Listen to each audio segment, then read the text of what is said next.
नमस्कार विद्यार्थी मित्रांनो. मागील तासिकेमध्ये आपण नगराचे कार्यानुसार वर्गीकरणाचा अभ्यास पाहिला होता. आजच्या तासिकेमध्ये आपण भूमी उपयोजन म्हणजे काय आणि त्या भूमी उपयोजनानुसार ग्रामीण भूमी उपयोजन आणि नागरी भूमी उपयोजन अभ्यासणार आहोत. त्यामध्ये सर्वप्रथम आपण भूमी उपयोजन म्हणजे काय हे जाणून घेऊया. मानवाच्या ज्या मूलभूत अशा 3 गरजा आहेत त्या म्हणजे हवा, पाणी आणि अन्न. हवेशिवाय मानव काही मिनिटेच जिवंत राहू शकतो. पाण्याशिवाय काही तासच जिवंत राहू शकतो. तर अन्नाशिवाय काही दिवसच जिवंत राहू शकतो. यातील सर्व गरजांचा भूमीशी संबंध आहे. मानव त्याच्या गरजेनुसार भूमीचा उपयोग करत असतो. ज्या प्रकारची गरज असेल त्या पद्धतीने भूमी उपयोजन केले जाते. म्हणजेच भूमी उपयोजन हे भूमी, पाणी, हवा व मानव या 4 घटकाच्या कार्यातून निर्माण होते. तसे पाहिलं तर मानवाच्या गरजा दिवसेंदिवस वाढत जात असलेल्या आढळतो. या गरजांची पूर्तता करत असताना मानवास भूमीकडेच पाहावे लागते. अन्न उत्पादनासाठी मानवास कृषी व्यवसाय करावा लागतो. तर पडीक जमिनीचा उपयोग आवश्यकता असल्यास कृषीसाठी करावा लागतो. नापीक किंवा खडकाळ भूमीचा उपयोग मानवाकडून शक्यतो वाहतूक व दळणवळणासाठी केला जात असलेला आढळतो. तसेच काही भूमीचा वापर हे मानवी वस्तीसाठी निर्माण होत असलेला आढळतो. भूमी उपयोजनाचा अभ्यास करत असताना सर्वप्रथम आपण त्याचे व्याख्या समजून घेऊया. विशिष्ट क्षेत्रात विशिष्ट वेळेला विशिष्ट ठिकाणी विकसित व अविकसित भूमीचा केला गेलेला वापर म्हणजेच भूमी उपयोजन होय. त्याचीच दुसरी व्याख्या आहे. भूमीच्या प्रत्येक तुकड्याचा पर्याप्त मात्रेपर्यंत वापर करणे म्हणजेच भूमी उपयोजन होय. थोडक्यात जर सांगायचं असेल तर आपल्या वरील व्याख्येवरून असे सांगता येईल. भूमीचा वेगवेगळ्या घटकांसाठी मानवाने केलेला वापर म्हणजे भूमी उपयोजन होय. हे भूमी उपयोजन विशिष्ट वेळेला विशिष्ट ठिकाणी विकसित किंवा अविकसित अशा दोन्ही जमिनीत केले जाते. तसेच जर एखादा भूभाग पूर्वी एका कार्यासाठी वापरला जात असलेला आढळतो, कालांतराने त्याच भूभागाचा वापर दुसऱ्या कार्यासाठी केला जात असलेला आढळतो. उपलब्ध भूमीच्या प्रत्येक तुकड्याचा जास्तीत जास्त वापर करण्याचा प्रयत्न केला जातो. अशा प्रकारे अनेक कारणांसाठी भूमीचा वापर केला जात असलेला आढळतो. हा भूमीचा प्रत्यक्षात जो वापर केला जातो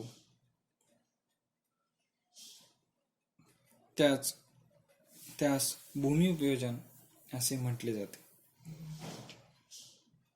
आणि हे वापर करत असताना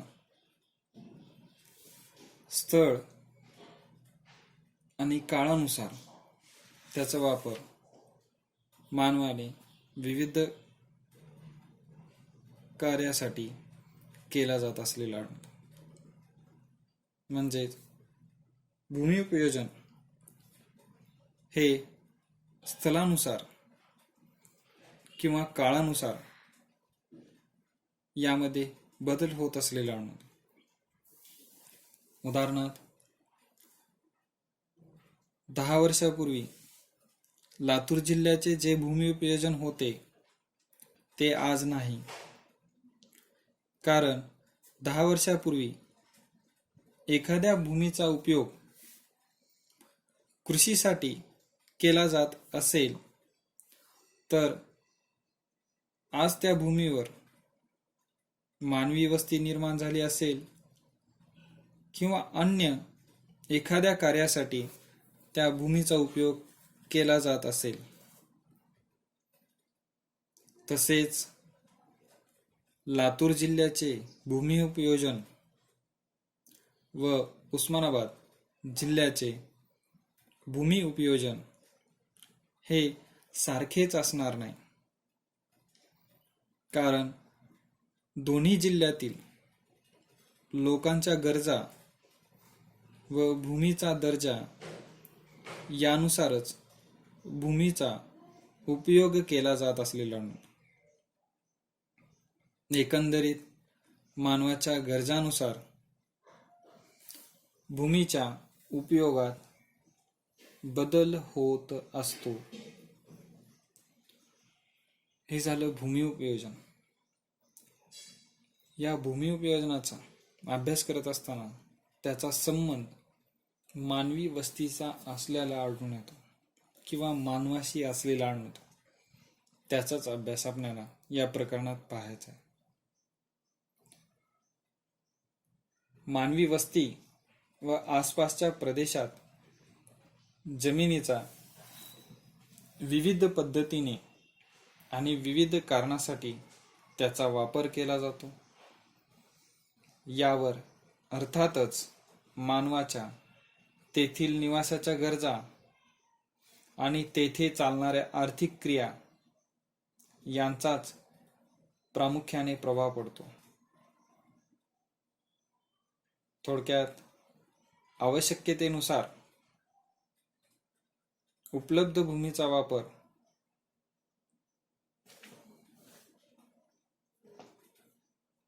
वेगवेगळ्या कामासाठी केला जातो.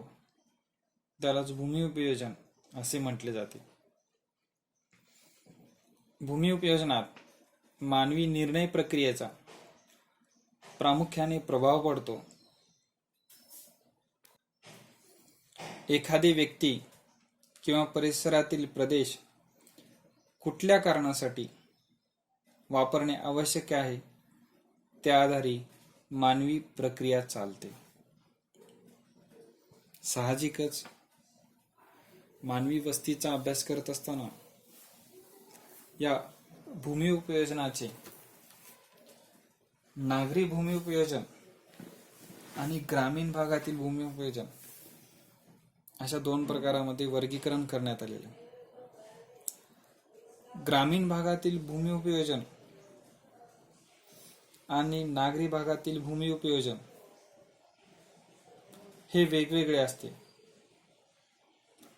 कारण दोन्ही मानवी वस्तीतील निवासाच्या आणि आर्थिक व्यवसायांच्या गरजा वेगवेगळ्या असतात.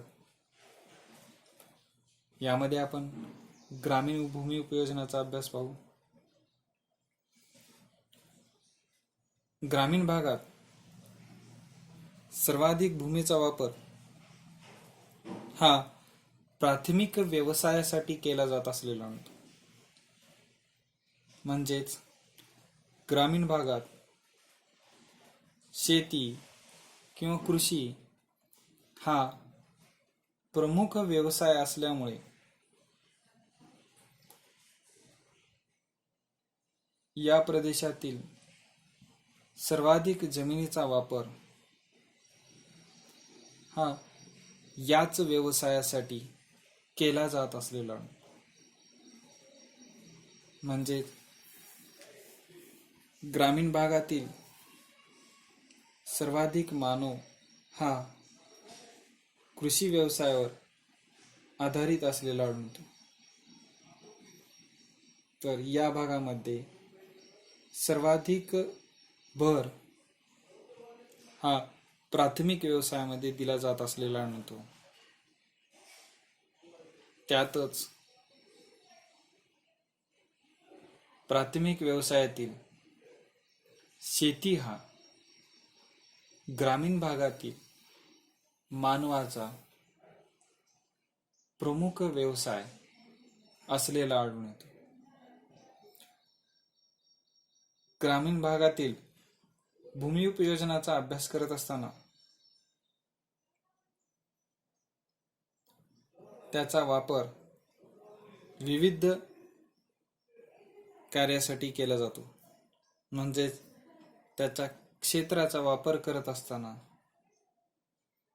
किंवा त्या जमिनीचा वापर करत असताना ते विविध कारणासाठी त्याचा वापर केला जात असलेला आढळतो. या कारणांचा अभ्यास आपण अभ्यासणार आहोत. यामध्ये नंबर 1 आहे वन. भूमी उपयोजनामध्ये अभ्यास करत असताना ग्रामीण भूमी उपयोजनात वनांच्या खाली असणारे क्षेत्र हे तसेच असलेले आढळते. या भागामध्ये वनांचे प्रमाण इतर नागरिक क्षेत्राच्या तुलनेने सर्वाधिक असलेला आढळते. यानंतर आहे बिगर शेती. बिगर शेती क्षेत्राचा वापर ग्रामीण वस्तीतील घर बांधणी, रस्ते, कालवे, उद्याने, दुकाने, शाळा अशा कृषीतर जमिनीखालील क्षेत्राचा समावेश बिगर शेती क्षेत्रात केला जातो. त्यानंतर आहे ओसाड व अनुत्पादक भूमी. या भूमीचा वापर म्हणजेच या भूमीमध्ये उंच सकल जमीन, ओसाड वाळवंट, नदीच्या गळीचा प्रदेश किंवा नद्यांच्या दरीचा प्रदेश आणि सर्व प्रकारची नापीक जमीन याचा यात समावेश होतो. कोणतेही आधुनिक तंत्रज्ञान वापरूनही अशा जमिनीत शेती करता येत नाही, कारण अशा प्रदेशामध्ये उंच सकल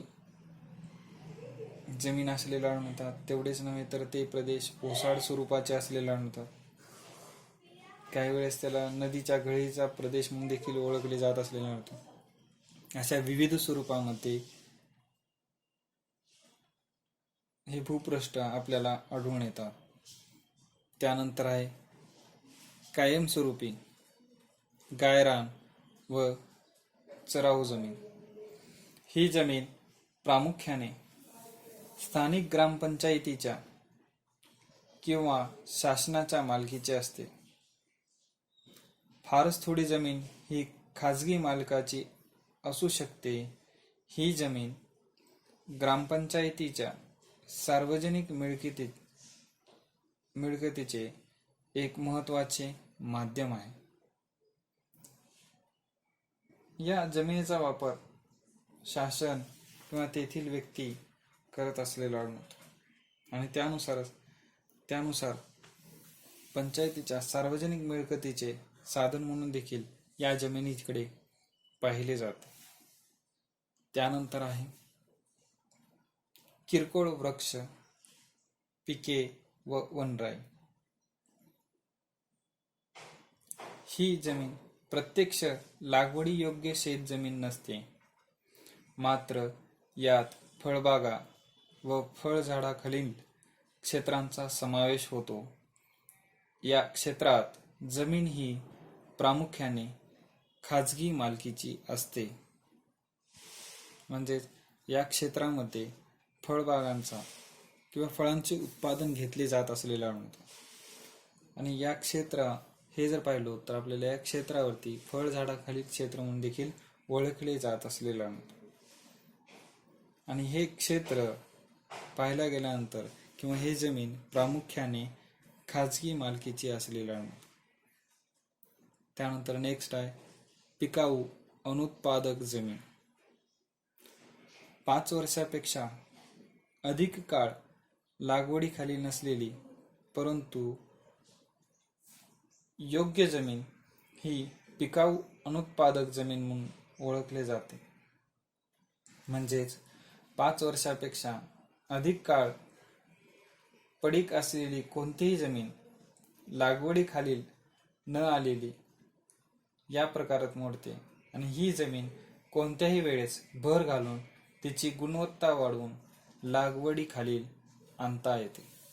म्हणजे एखादी जमीन जर पडीक असेल तर त्याची मशागत करून किंवा त्याची लागवड करून किंवा त्या जमिनीमध्ये इतर भर घालून मृदेचा भर घालून त्याचा वापर किंवा त्याची गुणवत्ता वाढवली जात असलेला आणतो आणि त्याचा वापर वेगवेगळ्या कार्यासाठी केला जात असलेला आणतो. अशा स्वरूपाची जमीन म्हणजेच पिकाऊ अनुत्पादक जमीन म्हणून ओळखले जाते. त्यानंतर आहे चालू पड जमीन. 1 वर्ष किंवा त्यापेक्षा कमी काळ लागवडीखाली नसलेली परंतु लागवड योग्य जमीन होय. जमिनीचा कस सुधारण्यासाठी 1 वर्ष किंवा कमी कालावधीसाठी अशा लागवड योग्य जमिनीस जाणीवपूर्वक कोणत्याही पिकाची लागवड न करता पड ठेवली जाते. म्हणजे 1 वर्ष किंवा त्यापेक्षा कमी काळ लागवडीखाली नसलेली जमीन या क्षेत्रात येते. या जमिनीला जाणीवपूर्वक पड ठेवण्याच्या शेत पद्धतीमुळे या क्षेत्राची निर्मिती होते. पड ठेवल्यामुळे काळांतरानुसार जमीन नैसर्गिकरित्या पुन्हा कसदार बनते आणि तिला सुपीकता प्राप्त होते आणि त्यातूनच आपण विविध पिकाचं उत्पादन घेत असलेला आढळून येतो. यानंतर आहे चालू पडशिवायची पडजमीन. 1 वर्षापेक्षा अधिक परंतु 5 वर्षापेक्षा कमी काळ लागवडीखाली नसलेली परंतु लागवड योग्य जमीन म्हणजेच पडशिवायची पडजमीन होय. म्हणजे ही सुद्धा जमीन लागवडी योग्य जमीन असते. जी जमीन 1 वर्षापेक्षा जास्त परंतु 5 वर्षापेक्षा कमी काळ पडीक राहते. या प्रकारात ही जमीन मोडली जाते. कालांतराने ही जमीन लागवडी योग्य जमीन असलेली आढळते. त्यामुळे त्या जमिनीचा वापर हे अनुत्पादक जमीन या वर्गात मोडले जाते. तर 5 वर्षापेक्षा जास्त पडीक राहिल्यास ती जमीन लागवडी योग्य नसलेली आढळून येतो. म्हणून त्याचा भूभाग हा अनुत्पादक जमीन म्हणून ओळखले जात असलेला आढळतो. त्याच्या आत या जमिनीचा वापर केला असता त्याचा वापर केल्याने ती जमीन वेगवेगळ्या कार्यासाठी आपल्याला उपयोगात येत असलेला आढळतो. यानंतर शेवटचा मुद्दा आहे निव्वळ लागवडीखालील क्षेत्र. प्रत्यक्ष क्षेत्र किंवा शेती क्षेत्र होय. निव्वळ लागवडीखालील क्षेत्राचा अभ्यास करत असताना प्रत्यक्ष या जमिनीचा वापर केला जात असलेला आढळतो. या जमिनीत ही जमीन शेतीखालील असलेली आढळतो. म्हणजे या प्रदेशातून वेगवेगळ्या पिकांचे उत्पादन घेतले जात असलेला आढळतो.